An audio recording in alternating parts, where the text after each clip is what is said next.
दोस्तों, अगर आपको भी चेन्नई और दिल्ली के बीच महामुकाबला पसंद आया हो तो हमारे इस वीडियो को दिल से एक लाइक जरूर कीजिएगा। आज की वीडियो का लाइक टारगेट केवल 400 लाइक का है। दोस्तों, चेन्नई और दिल्ली के बीच मुकाबला देखकर पूरा क्रिकेट जगत सदमे में आ गया। इन दोनों टीमों के बीच ऐसा मैच खेला गया जिसे देखकर किसी को भी अपनी आंखों पर भरोसा नहीं हुआ। जहां एक तरफ चेन्नई की गेंदबाज विकेट निकाल रहे थे तो वहीं दूसरी तरफ केएल राहुल अकेले मैदान में दहाड़ लग रहे थे और फिर मैच में अचानक कुछ ऐसा हुआ शायद आप भी भरोसा नहीं कर पाएंगे। तो आखिर राहुल ने टीम के लिए कितने रनों का दिया योगदान? किस बल्लेबाज ने ठोके सबसे तेज अर्धशतक? केएल राहुल की तूफानी बल्लेबाजी और इन दोनों टीमों के बीच खेले गए रोंगटे खड़े कर देने वाले मुकाबले की पूरी हाईलाइट तो हम आपको इस वीडियो में जरूर दिखाएंगे। लेकिन उससे पहले आपको क्या लगता है धोनी, अक्षर पटेल और रोहित में कौन है सबसे बेहतर कप्तान? आप खुद नीचे कमेंट करके जरूर बताइए। आईपीएल इतिहास की दो सबसे मजबूत टीम एक बार फिर एमए चिदंबरम स्टेडियम चेन्नई में आमने सामने हुई।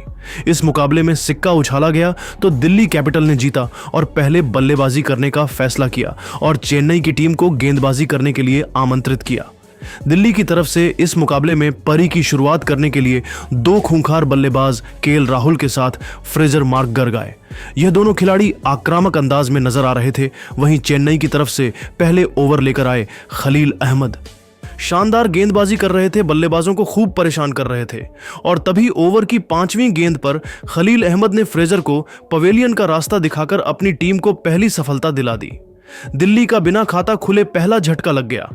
अब मैदान पर दिल्ली की तरफ से राहुल का साथ देने के लिए अभिषेक पोरेल आ चुके थे। इन दोनों खिलाड़ियों के कंधों पर टीम की पूरी जिम्मेदारी थी। पहले ओवर में दिल्ली की टीम केवल 1 रन बना पाई।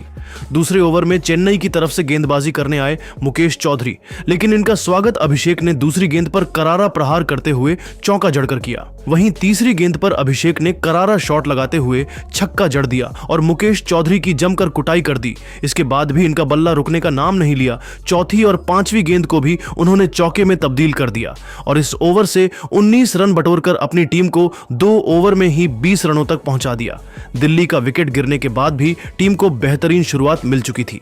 तीसरे ओवर में गेंदबाजी करने आए एक बार फिर खलील अहमद। इस ओवर में भी खलील अहमद ने बेहतरीन गेंदबाजी की और बल्लेबाजों को जकड़ कर रखा। इस ओवर में भी उन्होंने केवल 4 रन दिए। 3 ओवर में दिल्ली का स्कोर 24 रन 1 विकेट पर बन पाया। चौथे ओवर में चेन्नई की तरफ से एक बार फिर गेंदबाजी करने आए मुकेश चौधरी। इस बार इनका स्वागत राहुल ने अपने अंदाज में तीसरी गेंद पर खतरनाक चौका लगाकर किया और टीम के स्कोर को तेजी से आगे बढ़ाया। लेकिन उसके बाद मुकेश ने शानदार वापसी की और इस ओवर में केवल 8 रन खर्च किए। दिल्ली का स्कोर 4 ओवर में केवल 32 रन बन पाया। लेकिन इन दोनों खिलाड़ियों के बीच एक अच्छी साझेदारी पनपत्ती हुई दिखाई दे रही थी। दिल्ली कैपिटल्स मजबूत स्थिति में नजर आने लगी। वहीं चेन्नई के गेंदबाजों को लगातार विकेट की तलाश थी। 5वें ओवर में गेंदबाजी करने आए एक बार फिर खलील अहमद, लेकिन इस बार इनका स्वागत केएल राहुल ने अपने अंदाज में शानदार छक्का लगाकर किया और इन दोनों बल्लेबाजों ने उसके बाद इस ओवर से 11 रन बटोरकर अपनी टीम को 5 ओवर में 43 रनों तक पहुंचा दिया। दोनों बल्लेबाज अपनी टीम के लिए समझबूझ के साथ स्कोर को आगे बढ़ा रहे थे। पावर प्ले के अंतिम ओवर में चेन्नई सुपर किंग ने सबसे बड़ा बदलाव किया और इस बार उन्होंने फिरकी के जादूगर अश्विन को बुलाया। लेकिन अश्विन का स्वागत पहले ही गेंद पर अभिषेक ने शानदार चौका लगाकर किया। लेकिन उसके बाद इन दोनों बल्लेबाजों ने सिंगल लेकर अपनी टीम को पावर प्ले के 6 ओवर में 51 रनों तक पहुंचा दिया। वहीं दोनों खिलाड़ियों के बीच अर्धशतकीय साझेदारी भी पूरी हो गई। दिल्ली की टीम मैच में पूरी तरह से चेन्नई पर हावी हो चुकी थी। चेन्नई को विकेट निकलना बेहद जरूरी हो चुका था।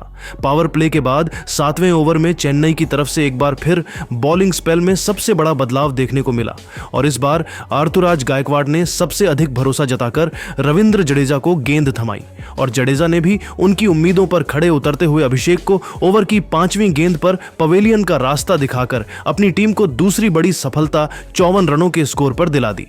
अभिषेक टीम के लिए 33 रन बनाकर पेवेलियन लौट गए, लेकिन राहुल अभी भी मैदान पर टिके हुए थे। उनके साथ देने के लिए अब कप्तान अक्षर पटेल आ चुके थे। इन दोनों खिलाड़ियों के कंधों पर टीम की पूरी जिम्मेदारी थी। अक्षर पटेल ने आते ही जडेजा का स्वागत शानदार छक्का लगाकर किया और अपनी टीम को 7 ओवर में 60 रनों तक पहुंचा दिया। 8वें ओवर में गेंदबाजी करने के लिए एक बार फिर रविचंद्र अश्विन आए।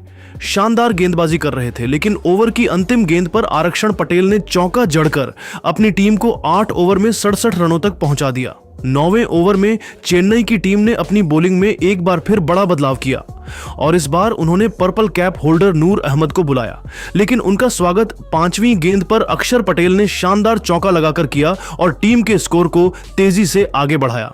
9 ओवर में दिल्ली कैपिटल का स्कोर 76 रनों तक 2 विकेट पर पहुंच गया। 10वें ओवर में एक बार फिर गेंदबाजी करने के लिए आए अश्विन। बेहतरीन गेंदबाजी कर रहे थे, अपनी जाल में बल्लेबाजों को जकड़ कर रखा हुआ था। दिल्ली को एक एक रन बनाना काफी मुश्किल हो रहा था। इस ओवर में अश्विन ने केवल 6 रन दिए। 10 ओवर में दिल्ली का स्कोर केवल 82 रन बन पाया।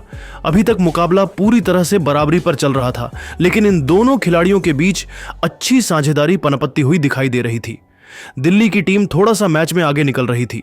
चेन्नई की तरफ से 11वें ओवर में गेंदबाजी करने आए एक बार फिर नूर अहमद इनका स्वागत। राहुल ने दूसरी ही गेंद पर खतरनाक छक्का लगाकर इनका स्वागत किया, लेकिन नूर अहमद ने इसी ओवर की चौथी गेंद पर अक्षर पटेल को क्लीन बोल्ड कर उनके चारों खाने चित कर दी और अपनी टीम को तीसरी सफलता 90 रनों के स्कोर पर दिला दी। अक्षर पटेल टीम के लिए 21 रन बनाकर पेवेलियन लौट गए।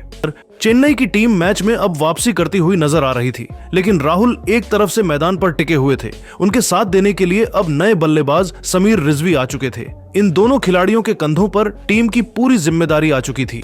इन दोनों बल्लेबाजों ने मिलकर टीम को 11 ओवर में 92 रनों तक पहुंचाया। चेन्नई की तरफ से 12वें ओवर में भी बड़ा बदलाव दिखा और इस बार गेंदबाजी करने के लिए मतिशा पतिराणा को बुलाया। उन्होंने भी शानदार गेंदबाजी की, लेकिन ओवर की अंतिम गेंद पर राहुल ने शानदार चौका जड़कर अपनी टीम को 12 ओवर में 103 रनों तक पहुंचा दिया।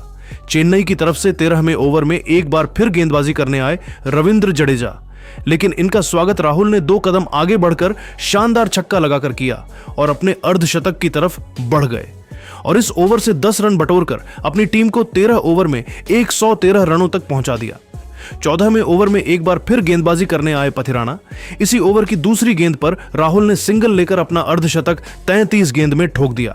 उसके बाद रिजवी ने शानदार चौका जड़कर टीम के स्कोर को तेजी से आगे बढ़ाया और अपनी टीम को 14 ओवर में 121 रनों तक पहुंचा दिया। जिस तरह से यह दोनों बल्लेबाज खेल रहे थे और दिल्ली का स्कोर आगे बढ़ रहा था और चेन्नई के गेंदबाज प्रदर्शन कर रहे थे, वह इसके बाद भी दोनों बल्लेबाज रुके नहीं हैं। राहुल और रिजवी टीम के स्कोर को तेजी से आगे बढ़ाने लगे और अपनी टीम को 16 ओवर में 146 रनों तक पहुंचा दिया, लेकिन समीर रिजवी जल्दबाजी कर बैठे और अपना विकेट खलील अहमद को 17वें ओवर में दे दिया और अब मैदान पर राहुल का साथ देने के लिए से स्टब्स आ चुके थे। इन दोनों खिलाड़ियों ने मिलकर टीम के स्कोर को तेजी से आगे बढ़ाया। चेन्नई के हर गेंदबाजों की जमकर कुटाई की। दिल्ली का स्कोर रॉकेट के रफ्तार की तरह आगे बढ़ रहा था। राहुल अपने शतक की तरफ बढ़ रहे थे, लेकिन अंतिम ओवर में राहुल ने अपना विकेट पथिराना को दे दिया। दिल्ली कैपिटल को 179 रनों के स्कोर पर 5वां झटका लग गया। राहुल टीम के लिए 77 रन बनाकर पेवेलियन लौट गए। वहीं दूसरी गेंद पर आशुतोष भी रनआउट होकर पवेलियन लौट गए, लेकिन दिल्ली कैपिटल्स की टीम ने चेन्नई के सामने 20 ओवर में 184 रनों का लक्ष्य रख पाई। तो दोस्तों, अब आपको क्या लगता है, इस बार आईपीएल की ट्रॉफी कौन जीतेगा? आप खुद नीचे कमेंट करके जरूर बताइए और ऐसी ही नई नई वीडियो के लिए हमारे चैनल को जरूर सब्सक्राइब करिए। धन्यवाद।